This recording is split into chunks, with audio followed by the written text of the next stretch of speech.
Bonjour à tous. Je vais vous faire effectivement un petit rappel du contexte de notre territoire en termes de ressources en eau, à la fois contexte actuel, prospectif sur les prochaines décennies, et vous parler un peu en tant qu'agence ce que l'on met en place comme moyen d'action au titre de l'adaptation au changement climatique que mon directeur a amplement évoqué tout à l'heure.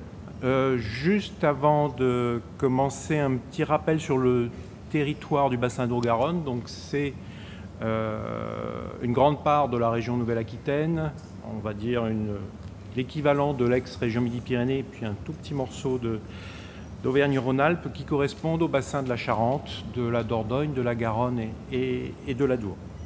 Un territoire qui se caractérise par notamment une grande ruralité, une petite densité de population et des enjeux économiques fortement liés à l'activité agricole.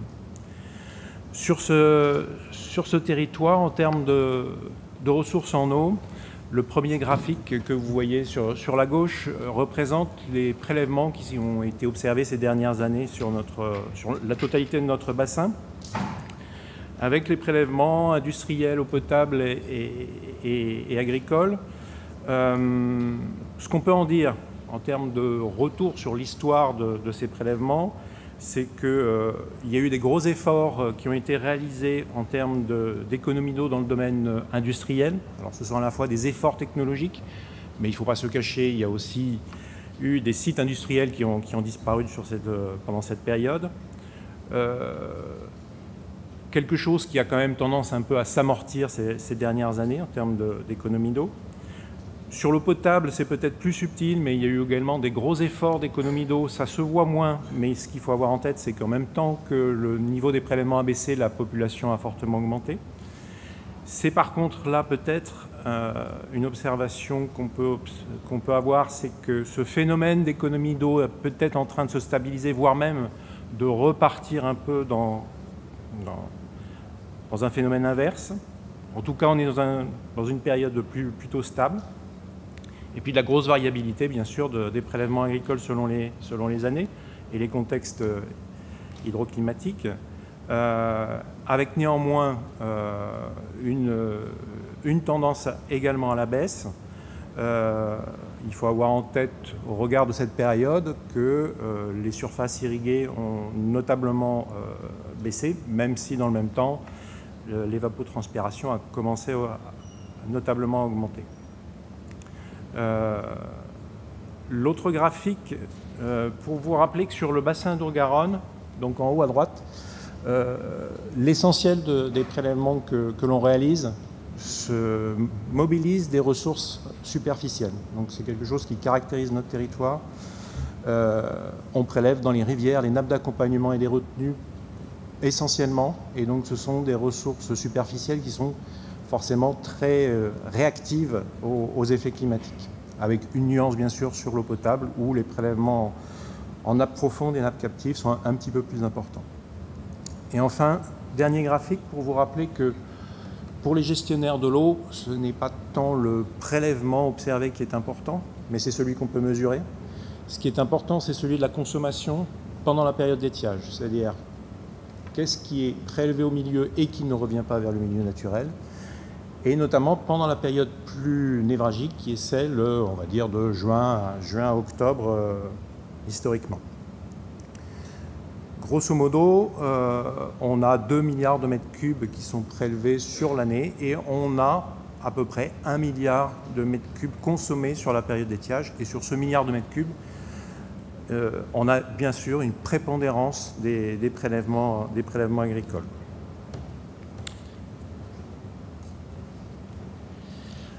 Toujours en termes de gestion, un petit rappel également, les gestionnaires de l'eau partent d'un référentiel qui sont des stations hydrométriques de référence sur lesquelles, pour les eaux superficielles, on a établi un débit objectif d'étiage, qui est constitué, on va dire, d'une valeur statistique des débits observés les années antérieures pendant ces périodes d'étiage. Par rapport c'est le premier graphique sur la droite. Donc sur la gauche, vous avez la carte de ces des stations hydrométriques de référence. Et sur la gauche, vous avez un graphique un peu schématique de ce qui peut se passer en période d'étiage. Vous avez la courbe bleue qui correspondrait à une pseudo-hydrographie observée et la ligne rouge qui est le DOE. Tant que vous êtes au-dessus de la ligne rouge, cela peut correspondre à ce qu'on appelle du volume prélevable, et on y reviendra. Et dès que vous franchissez la ligne rouge, vous êtes dans du déficit. Ce déficit aujourd'hui, sur le bassin d'Haut-Garonne, il est évalué en période quinquennale à environ 250 millions de mètres cubes, avec, là encore, des grandes variabilités interannuelles. Et la carte à côté n'avait que pour objectif de vous indiquer un peu ce qu'avait été la situation observée en 2022, qui est bien sûr assez particulière. Tous les points rouges, jaunes et oranges sont ceux, et noirs bien sûr, sont les stations sur lesquelles notre débit objectif d'étiage a été franchi. Et vous verrez qu'il y a effectivement sur cette année peu de stations sur lesquelles nos débits objectifs ont pu être respectés. Ça, c'est la situation actuelle. L'exercice qui a été réalisé au sein des instances de bassin sont un exercice de prospective qui vise à évaluer ce que pourrait être la situation à l'horizon 2050. L'exercice reposait dans un premier temps sur l'adoption d'un plan d'adaptation au changement climatique, un exercice qui a été réalisé par le comité de bassin en 2018. C'est le document sur le gauche, et l'essentiel des moyens d'action, des mesures d'adaptation qui ont été évoquées, identifiées et tracées dans ce plan d'adaptation au changement climatique ont été intégrés dans le document de planification qui est important pour nous, qui est le schéma directeur d'aménagement et de gestion des eaux du bassin d'Haut-Garonne. Mais en déclinaison de ces outils de planification, on a d'abord fait un exercice d'évaluation prospective. Donc Guillaume Choisy vous l'a dit tout à l'heure, les perspectives en termes de changement climatique sont sombres, avec un enneigement qui sera beaucoup plus faible qu'aujourd'hui, ou en tout cas qu'hier, parce qu'aujourd'hui l'enneigement est effectivement particulièrement faible. Une très forte évapotranspiration. À une époque, on tablait sur une pluviométrie annuelle à peu près stable, mais en très forte baisse sur la période d'étiage. Ce sont des choses sur lesquelles les scientifiques sont en train d'évoluer. Et cela génère une pluie efficace qui va être en très forte baisse, donc une baisse des débits, notamment sur cette période d'étiage, et une baisse de la recharge des nappes. Le graphique un petit peu barbare que vous voyez sur la droite vise à donner un peu une image synthétique de ce que serait à grande échelle l'hydrologie de notre bassin telle qu'on l'observe aujourd'hui et telle qu'elle adviendrait en 2050. On dit régulièrement sur le bassin d'Haut-Garonne qu'il pleut de l'ordre de 80 milliards de mètres cubes sur l'ensemble de notre territoire, et donc on est un territoire d'abondance. Ce qu'il faut avoir en tête, c'est que l'évapotranspiration, elle, représente plus de la moitié de cette précipitation, et demain on représentera les 2 tiers. Donc la pluie efficace n'est pas de 90 mais de 25 milliards de mètres cubes. Et sur la période d'étiage, les écoulements, la pluie efficace on va dire, représente 8 milliards de mètres cubes aujourd'hui en moyenne, et devrait peut-être, compte tenu du contexte du changement climatique, représenter environ 4 milliards de mètres cubes. Compte tenu des difficultés qu'on constate aujourd'hui avec ces 8 milliards de mètres cubes, avec la fréquence des restrictions telles qu'on les observe, on imagine facilement que la situation sera particulièrement tendue à l'horizon des quelques prochaines décennies. Au-delà du fait que ce sont des projections, il y a 2 informations complémentaires que je voulais vous livrer. D'une part, le sujet scientifique de ce que seront les prospectives en termes de débit sont en travaux à l'heure actuelle. On avait une étude qui s'appelait Explore 2070 qui date déjà d'il y a quelques années et qui sont actualisées en ce moment, et on va avoir l'INRAE qui va nous livrer de nouveaux résultats courant 2023. Donc ils seront très importants pour nous pour valider, consolider, voire même constater une amplification du phénomène par rapport à ce qu'on avait envisagé initialement. Et d'autre part, une autre information, c'est que ce que je vous dis là n'est pas qu'une perspective d'avenir, c'est également des choses qui sont déjà observées, et notamment en termes d'hydrologie sur des stations qui sont peu influencées par les usages économiques ou domestiques humains. On observe depuis quelques décennies que l'on perd, grosso modo, en période d'étiage, 10% du débit par décennie. Donc le phénomène, comme vous le savez, du changement climatique est en route, mais le phénomène est déjà observable en termes d'hydrologie. Du coup, à l'horizon 2050, je vous disais qu'aujourd'hui, en situation quinquennale sèche, on serait aux environs de 250 millions de mètres cubes de déficit.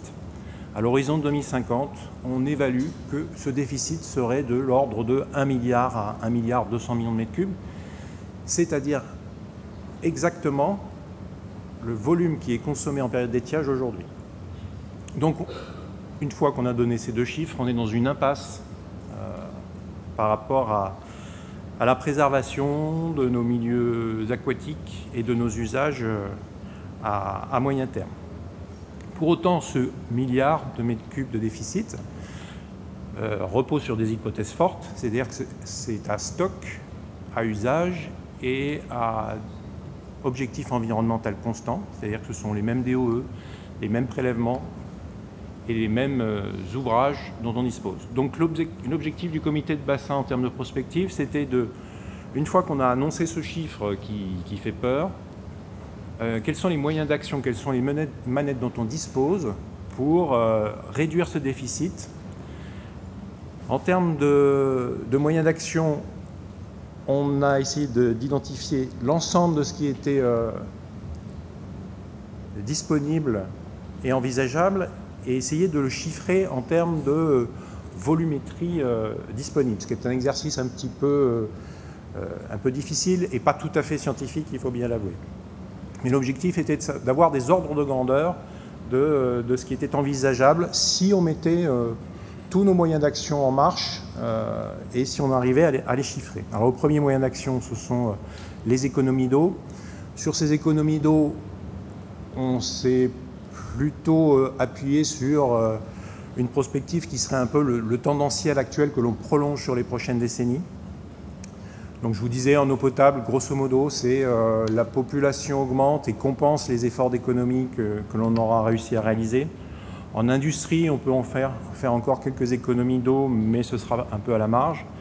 Par contre, les 200 millions de mètres cubes d'économies d'eau et de gains éventuels, on les mise essentiellement dans cet exercice sur l'activité agricole, pour lesquels on a déjà de ces ordres de grandeur de quelques centaines de millions de mètres cubes d'économies observés ces dernières décennies.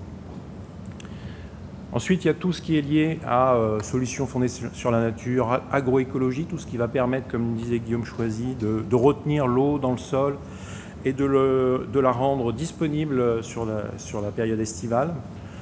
Donc là, la fourchette est très large parce que les incertitudes sont très fortes sur les gains attendus par rapport à ces moyens. Et on poursuit les éléments de recherche et d'évaluation sur les gains qui peuvent être obtenus. Et puis, il y a tout ce qu'on va pouvoir mobiliser en plus de ce qui se fait aujourd'hui en termes de stocks plus ou moins artificiels dans des petites ou des grandes retenues, sur lesquels je reviendrai dans un deuxième temps. Ce qu'il faut avoir en tête, c'est qu'aujourd'hui, par exemple, pour assurer la réalimentation des cours d'eau, c'est-à-dire le soutien à l'étiage, on a de l'ordre de 500-550 millions de mètres cubes. Et donc vous voyez que les hypothèses qu'on avait prises ici, stock complémentaire en soutien à l'étiage, pouvaient aller jusqu'à un doublement des moyens dont on dispose.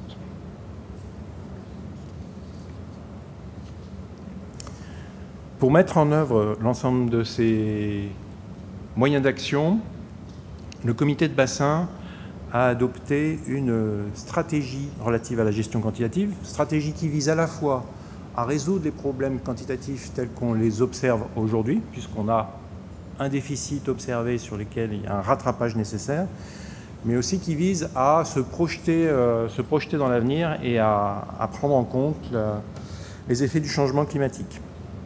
Donc cette stratégie a été adoptée à l'automne 2020.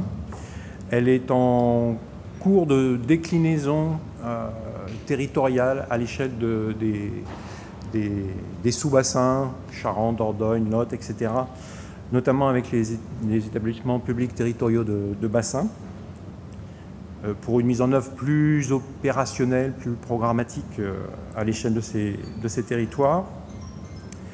Et sur les moyens d'action, 5 axes. Il y en a 2 sur lesquels je vais revenir dans un deuxième temps, donc je ne m'attarde pas trop dessus, concernant les projets de territoire et concernant le soutien des étiages. Il y a un axe concernant l'engagement de programmes d'économie d'eau et d'efficience. Cet axe, en fait, relève plus de, on va dire, les conseils régionaux, les agences de l'eau, en termes d'appui financier aux programmes d'accompagnement et de projets qui pourront émerger. Et on a 2 sujets qui sont plus réglementaires, qui sont les axes 2 et 3, dont je vais vous dire un mot très rapidement. Sur l'axe 3, en termes de sécurisation des prélèvements agricoles, ce qu'il faut avoir en tête, c'est que la réglementation sur les prélèvements dans le domaine agricole aujourd'hui repose sur, on va dire, trois dispositifs. Le premier consiste à déterminer par territoire, à une échelle territoriale, ce que sont les volumes prélevables. Donc c'est un exercice qui relève des clés des sages, si ce n'est les clés, l'État, et qui fait l'objet ensuite d'une notification par le préfet de bassin. Donc ça cadre ce qui est envisageable en termes de volumétrie. Ensuite, au sein des territoires qui sont concernés par la zone de répartition des eaux, donc c'est un zonage réglementaire, mais qui correspond grosso modo à 2/3 du territoire du bassin de Haut-Garonne, donc qui est vraiment très majoritaire sur notre bassin. Or, zone de répartition des eaux, c'est la frange littorale, Gironde, Landes et les Gaves. Donc dans ces territoires en zone de répartition des eaux, le portage de l'autorisation de prélèvement est celui d'un organisme unique de gestion collective des prélèvements d'irrigation. Et chacun de ces organismes uniques doit disposer d'une autorisation unique pluriannuelle qui est conforme au volume prélevable que le préfet a déterminé. Le deuxième volet, c'est celui de la gestion en période de sécheresse. Cette gestion repose d'une part sur un arrêté, on va dire un arrêté d'orientation de bassin qui fixe les règles générales à appliquer en période de sécheresse sur le bassin d'Haut-Garonne. Et ces règles générales qui ont été fixées par arrêté en 2022 sont ensuite déclinées dans des arrêtés cadres interdépartementaux qui se déclinent à l'échelle des sous-bassins, Charente, Dordogne, Lot, etc. Et donc c'est ces arrêtés cadres qui fixent les règles du jeu en termes de sécheresse et de restriction. Compte tenu de ce qui a été constaté, observé en 2022, il y a en ce moment un travail qui est réalisé par les services de l'État pour s'inspirer de ce retour d'expérience et pour s'appuyer sur ce retour d'expérience pour améliorer le contenu des arrêtés cadres interpréfectoraux qui existent aujourd'hui. D'un point de vue programmatique, et sur les 2 autres axes de la stratégie, les 2 sujets essentiels que je voulais aborder sont d'une part une approche très territoriale qui est donc la carte que vous avez sur la gauche et qui représente les territoires au sein desquels on considère qu'il est nécessaire d'avoir un plan d'action relatif à la gestion quantitative, à la fois pour résoudre des problèmes de déficit actuels prégnants, sont les territoires les plus prioritaires, et voire même pouvoir anticiper des problèmes liés à la baisse de l'hydrologie en lien avec le changement climatique. Donc ça représente une grande partie de notre bassin Adour-Garonne, et au sein de ces territoires, vous avez les territoires en bleu qui sont les plus prioritaires et sur lesquels on a un objectif de disposer d'un projet de territoire de gestion de l'eau d'ici 2024. Donc je ne sais pas si dans le cadre de la journée, on reviendra plus précisément sur le contenu des projets de territoire, mais en quelques mots, il s'agit de planifier, voire même de contractualiser localement les moyens d'action qu'on pourra mettre en œuvre, à la fois pour résoudre le déficit actuel et même pouvoir intégrer les effets du changement climatique. Donc c'est une approche très collégiale qui doit intégrer un volet prospectif et qui doit s'intéresser également à autre chose que la stricte gestion quantitative et qui doit s'intéresser d'assez près également les enjeux liés à la qualité des milieux aquatiques et à la qualité des eaux. Cette approche très territorialisée et donc un peu discrétisée sur notre bassin ne doit pas nous exonérer d'avoir une réflexion à plus grande échelle et notamment sur les grands axes de notre territoire. Et c'est la deuxième carte sur la droite. Axes sur lesquels s'organise aujourd'hui ce qu'on appelle un soutien des étiages.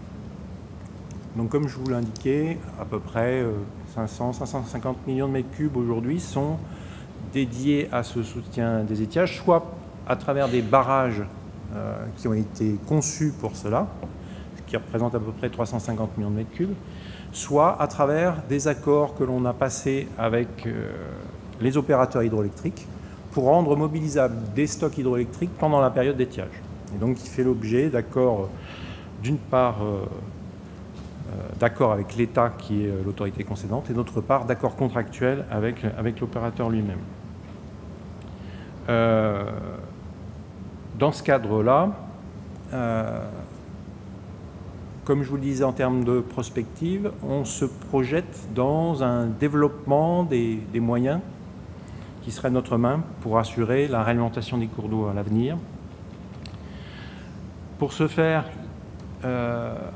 on a commencé à concevoir ce qu'on appelle un nouveau modèle économique du soutien à l'étiage qui repose sur plusieurs objectifs. Un objectif juridique d'une part, qui est que l'on s'accorde bien sur la définition de ce qu'est juridiquement le soutien des débits et qui est compétent pour le faire. Il y a un enjeu technique, c'est-à-dire l'identification des volumes qui sont mobilisables à l'avenir pour assurer ce soutien des débits et qui doit se faire en accord avec l'État, notamment pour ce qui concerne les ouvrages hydroélectriques.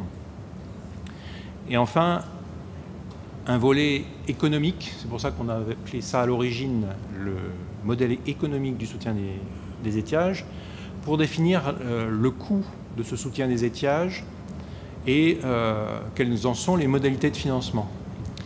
Le coût aujourd'hui, c'est de l'ordre de 15 millions d'euros tous les ans qui sont mobilisés pour assurer le soutien des étiages. Potentiellement, c'est grosso modo un doublement de ce coût si on souhaite avoir des moyens accrus pour ce faire. Et pour le financement de ces, à terme, 30 millions d'euros, il va être nécessaire d'une part de consolider, voire d'amplifier le principe de tarification auprès des usagers préleveurs, qui existe dans la plupart de nos territoires, mais qui reste encore à mettre en œuvre, notamment sur des territoires tels que le Tarn et l'Aveyron. Et parallèlement à ces moyens liés à la tarification, il y a celui du financement public qui serait légitimé par le fait que dans le soutien des débits d'étiage, il y a bien sûr une composante environnementale qui est importante et qui ne peut pas relever des stricts usagers de l'eau. Voilà en deux mots ce que sont les deux axes de planification et de mise en œuvre des moyens d'action en termes on va dire en termes volumétriques, d'une part à travers les projets de territoire à une échelle locale, et d'autre part à travers l'amplification et la consolidation de nos moyens au titre du soutien des étiages. Je vous remercie.